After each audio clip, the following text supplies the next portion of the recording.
Hi everyone, it's Saturday morning. What day is the MCO? I already don't know. And yes, today I'm gonna bake a cake. It's called the butter cake. It's the all-time favorite. We can have it with coffee at any time of the day. Right? So it's not too complicated, and I'm gonna use the KitchenAid behind to mix everything. Right? So you don't have a KitchenAid, you have any mixer you can make do it with. You have a hand mixer, also possible. Right? So let's do it. Let me show you how it's done. My version.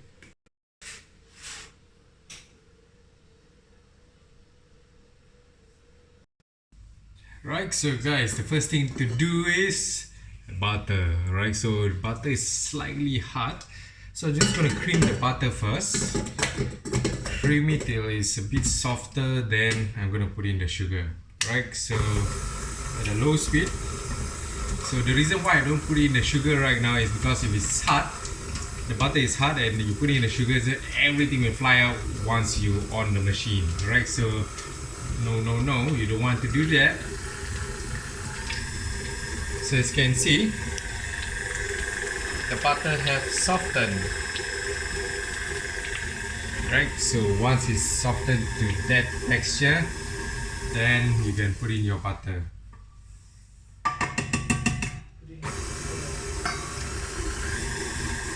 Okay, so you need to cream it until it's fluffy. So the term's fluffy, right? So for those of you who seldom bake, right? Seldom bake, so you don't know how to see it's fluffy. As you can see, the color has changed and the volume has almost like double up.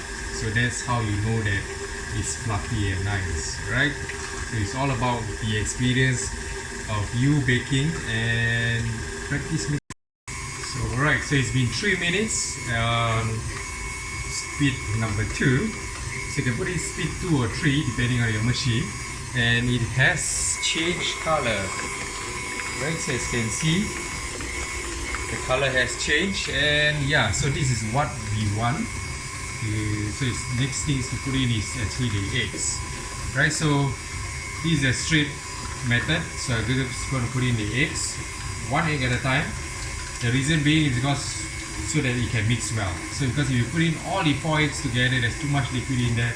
It's very hard to get it all well mixed with the what you call it, the butter and sugar over here.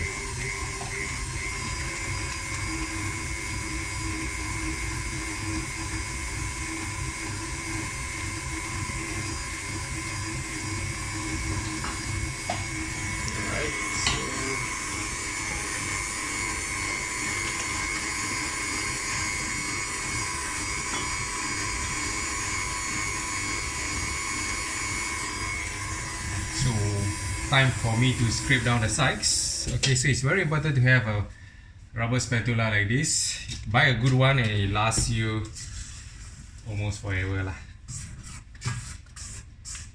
Okay, so it all depends how you take care of it as well. Hello little girl. So she's awake finally. So when you're baking at home, you tend to do this, the butter on your fingers, you just pick it up, don't waste. Okay, so if you're using a good butter, there's no need to put in the vanilla essence or vanilla pods. I personally feel it's that way. Right, so for the butter that I'm using is actually lupak butter. So now to put in the flour. Okay, so it's all well mixed. So instead of taking out and mixing it manually, I'm just going to put the whole thing in there, let it all mix there, and it's still doable.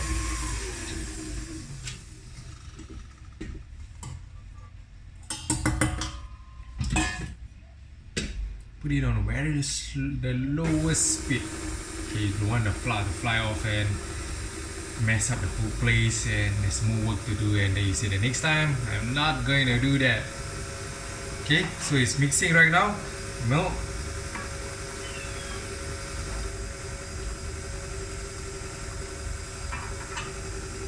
can be fresh milk, UHT milk. You don't have that, you have milk powder, you can just put in milk powder as well, and a little bit of lime or lemon juice. Right, the texture will be better.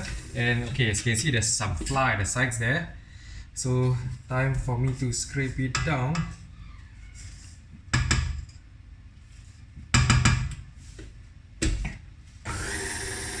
Put it on a higher speed. And we are done. Simple as that. Okay. Scrape down the side, the hook. So you don't want to waste any of it, so make sure to wash your hands before you do this, right? That's why it's called finger licking good.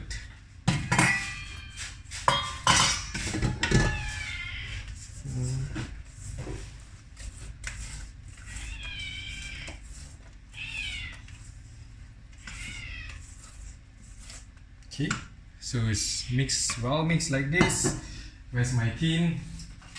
For this, I'm just going to bake it in the 8-inch tin.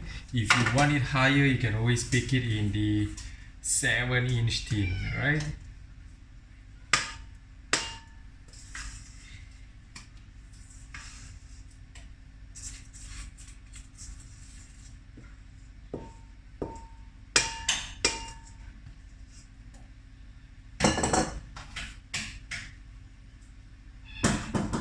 Push everything to the sides.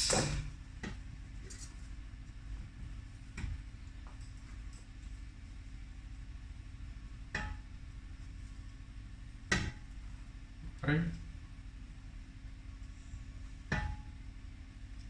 So if you want to bake it in a small loaf tin, go ahead. Doable as well. You can get 2 small loaves from here. So this will be a total of maybe, if I'm not mistaken, it's around 900 grams. Okay, so give it a good round,